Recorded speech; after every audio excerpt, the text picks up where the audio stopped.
So let's get into the world of motorcycle design with Adrian Sellers, the man behind the design of the brand new Royal Enfield Shotgun 650.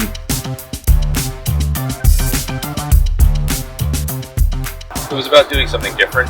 It was about sort of respecting Royal Enfield's history, but not following in the same way that we had done with almost all of our previous models. It was about taking those elements that I guess had become identified with Royal Enfield, like the nacelle and the classic, things like that, the frame loops, and then putting them in a new context and creating a product for maybe people who like the idea of Royal Enfield, but maybe for whom a product that our current product range wasn't resonating with. So yeah, it was an exciting brief. I mean, it's a little bit of a daunting brief as well, because to say do something different, but not too different, kind of a thing. But yeah, we're really happy with how it came together in the end.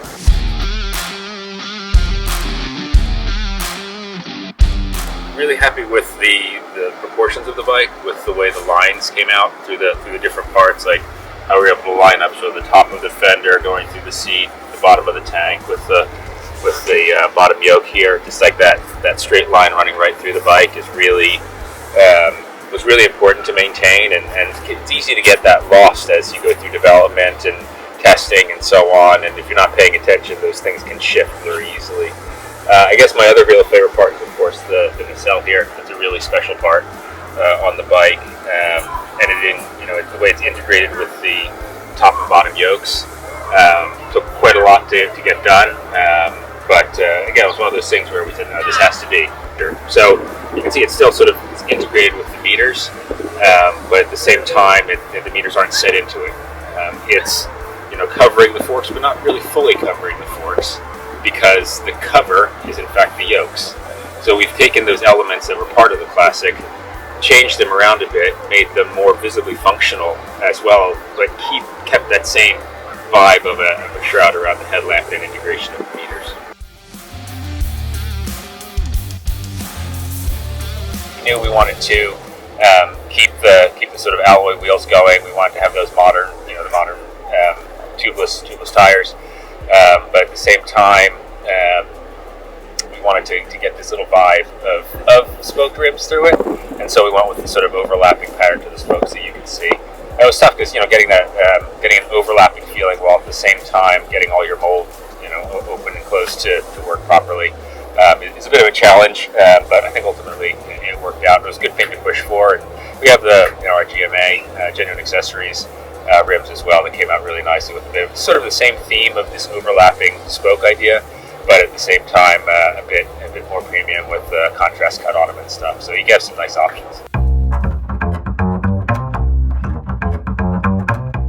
Very much so. It's a completely different motorcycle. I think the only things that we have shared between the bike are sort of the main frame and the center packaging.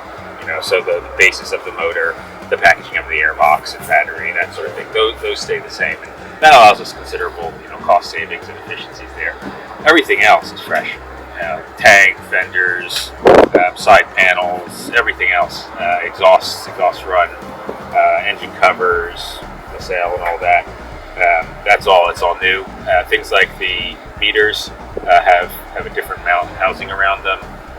Things like the switch cubes are the same cast aluminum units, but done in a gloss black rather than in the satin chrome that we had on the Super Meteor. So there are elements that are kept, but all fresh, all new treatments for the shotgun. Slam it and stretch it, for sure.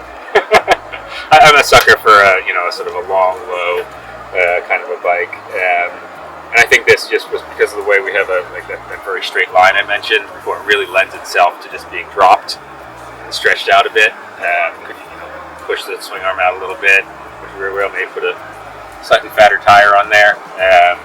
Things like that, just to make it a little bit more mean, a little bit more low. Would be quite cool. Maybe a little bit turbo on it.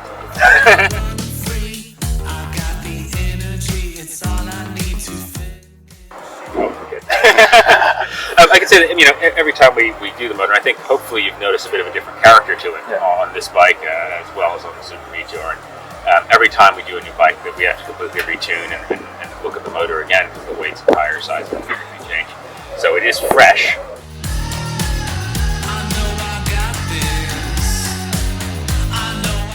Lots of stuff.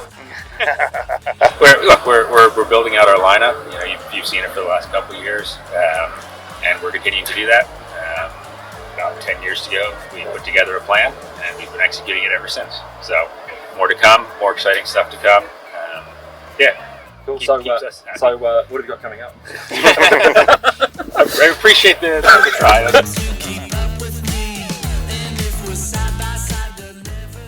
So I did try and get some inside information on what Royal Enfield have coming up. Whatever they have in store is going to be pretty interesting. Click this link over here to check out a video I did on the top 5 things I love about the Shotgun 650.